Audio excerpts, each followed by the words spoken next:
Good morning. Welcome back to the One Celtic Fans View this fine Sunday morning. Matthew McDermott is on as referee this afternoon for Celtic. Daniel McFarlane, Chris Ray, and Grant Irving, Ross Hardy on VAR. It was a good day for Scottish football yesterday. When you look at some of the results, it was an interesting day if you were watching it. I wasn't. I was out enjoying myself, but it's there was a little bit of change in. There were some cracking scorelines, to be honest, and Celtic have got it all to do. Before we talk about Oxley Chamberlain, let's look at the results that happened yesterday in Scottish football. Now, the big one of the day, massive one, Motherwell absolutely tanked Saint Mirren. Yes, Saint Mirren, who won the cup and then have just been in free fall. But that scoreline for Motherwell puts pressure on Celtic, and I'll tell you why in a minute. Aberdeen, they got beat again at home. It's almost becoming as toxic as Celtic Park, Aberdeen's ground, isn't it? With I mean, the negativity around there, and there was a couple of red cards in both those games yesterday. Red card in each game. Dundee beating Aberdeen. I don't know how close the game was, but when you look at the scorers. Dundee scored 2. Kevin Nisbet scored in the 13th minute. Simon Murray, then Joel Cotterill scores to make it 2-1 at half time. Kevin Nisbet scores in the 68th minute, and Ethan Hamilton scored in the 84th minute. So it was a kind of swingy game, wasn't it? When you look at the Motherwell one, but that was convincing, wasn't it? That was just 5-0. When you look at the Dundee United Kilmarnock, that was another draw. But the game of the day, was it Falkirk versus Hearts? Was it Hearts versus Falkirk? They scraped through with another 1-0 result. It's all they need to do between now and the end of the season, to be honest. From a Hearts perspective, I mean, the ball's in their court. It's theirs to throw away. But Celtic do have 2 games in hand when you look at the league table. You look at the league table, Hearts have played 2 more games than Celtic. They're on 60 points. Rangers on 55 points with a game behind, and Celtic are on 54 points. But Motherwell, with that friggin' convincing scoreline yesterday, and does keep them in 4th position today, jumping up above Hibernian. But look at the goal difference, 27.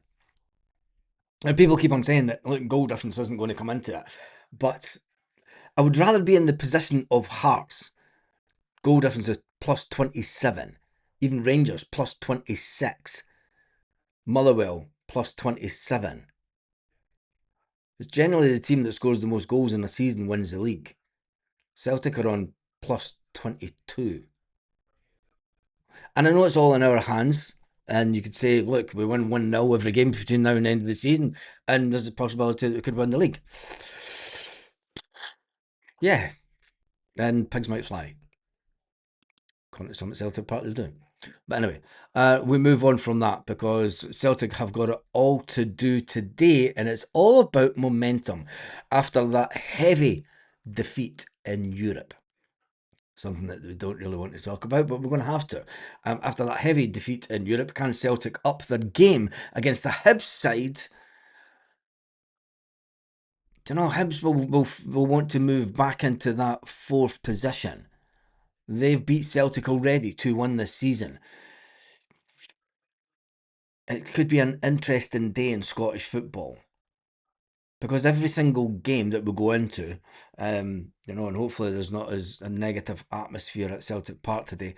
Hopefully that everyone gets behind the team. Let's forget about that. But let's just hope that the team put on the performance, and the players have been talking about it, as has Oxley Chamberlain. Celtic have been completely toiling. Let's face it, we've been toiling all season, and it's not just a Martin O'Neill thing. And here's one thing that have you asked yourself this question? We went from creating lots of opportunities. Now, this is going to shock some people. We went from creating a lot of opportunities under Wilfred Nancy, but we weren't scoring them. And our defence was woeful. To not scoring as many goals and not creating as many chances, it looks like. scraping late winners isn't the form of champions, is it? Well, let's face it. But Oxley Chamberlain has come into Celtic and he scored on his debut at Celtic Park. He couldn't play in the Europa League game because he wasn't signed in time. He was signed the day after Celtic put the team into UEFA for the Europa League. He did do an interview on Celtic TV yesterday, and what was interesting about it, that he was speaking about, honestly, home games are a must win. Yes, they are a must win. He says that we should be building a momentum ahead of the final stretch of the season. It's crucial that we start building up a momentum. Folks, we're struggling to get over the line, and Celtic struggled to get over the line last year. We're struggling even more. We knew that the symptoms, the signs, and everything was there towards the end of the season last season. When you look at a player of his quality coming in, he said that performances need to become more convincing, not just the dramatic. It's not good for everybody's heart if hanging on until the last minute to try and score. He did say that, look, if you're creating 2 or 3 chances and you get the chance to go 2 or 3-0 up early on, we have to take those chances, said Oxley Chamberlain. He said it's the difference between 1-0 and dominating 3-0 wins is clinical finishing. Clinical finishing is something that 3 managers this season have now spoke about. And it's very unusual for Celtic to have 3 managers within a season, but all crying out the same thing: quality in the final third. Now, that's something that Brendan Rodgers spoke about for the 2.5 years. It wasn't even 2.5 years, was it? 2 years and 3 months or something. 2 seasons and 3 months into a season.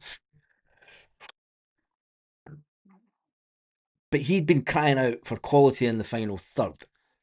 We've brought in several players. Some of the players that were brought in, I don't think it should be at Celtic, but it is what it is. Oxley Chamberlain says we need to change the dynamic of the game. We need to allow control. We need to reduce risk and punish at the other end. That's the mentality of a top level player coming in and saying that. But it's not just having to rely on him. It's the whole squad need to do better. These players that have been at Celtic for a couple of years have done better. They have played better. Martin was brought in to steady the ship.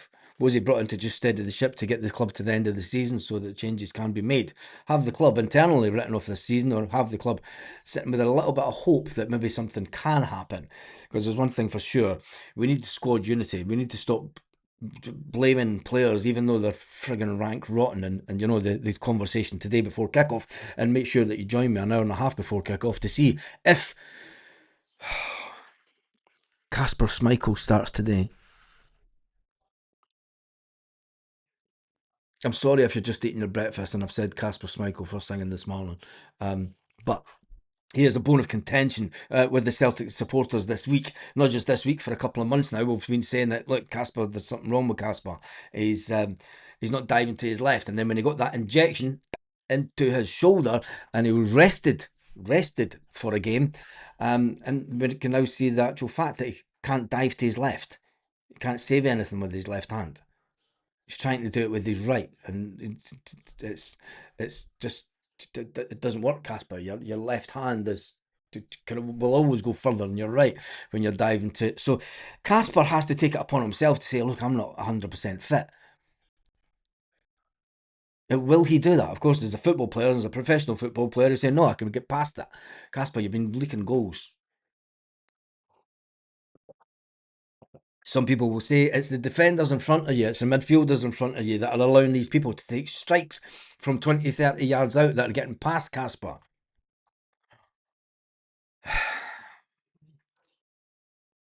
It's like we're sitting at Celtic before every single game, and the players must sit with Martin O'Neill must have the straws and say, right, who wants to pull out the short straw? And I think every team pulls out the exact same straw. It is what it is for the collectively taking blame thing at Celtic. Is admirable by the players and stuff, but if they're going to take the blame together, they also need to make sure that everyone plays to the maximum capacity that they can. And there's a lot of players just not doing that. There's a lot of players playing at roughly around about 80% of their capability, which is unfortunate for Celtic. When you look at Oxley Chamberlain, He spoke about training can't replace match minutes. He says that sharpness comes with playing game time. That's the professional football player that's played at the highest level telling us that. You got a lot of the fans will comment online, why is this player not playing? Why is he shite when he's come on? Why he's piss poor, he's not as good. Well, there's Oxley Chamberlain tells you that match sharpness comes with game minutes. Training can't replace game time on the pitch. There you go. That's an actual real live football player telling us that. He knows that we need to build rhythm. He says that he's not demanding a starting place. He's focused on contributing. What he wants is the atmosphere, the stadium, the fans to get together. It seems to be a reoccurring comment coming out of Celtic Park just now. The unity is coming from the hierarchy down. But more importantly, he did say that there's a lot more work to do. He understands that standards are required at Celtic. He knows performances must improve, not just results. He's buying into the squad unity, but he's not making it about himself. He's no superstar. He's not coming in and saying, look, I'm the one that's going to come in and change the season, which is good about him. He's building his fitness. He feels ready. Could he be the one that controls the games, turning it into a 45-minute masterclass every single week? Or can he break it down? Can we get him starting today? Should he start today? Must he start today? With that note, tell me in the comment section. I shall see you 1.5 hours before kickoff today when the team is announced, and we'll see if Martin O'Neill has rung any changes to what we thought was a fantastic and strong team that went out the other evening, and it was a strong bench. The reality was Celtic got beat 4-1 and the fans disappeared.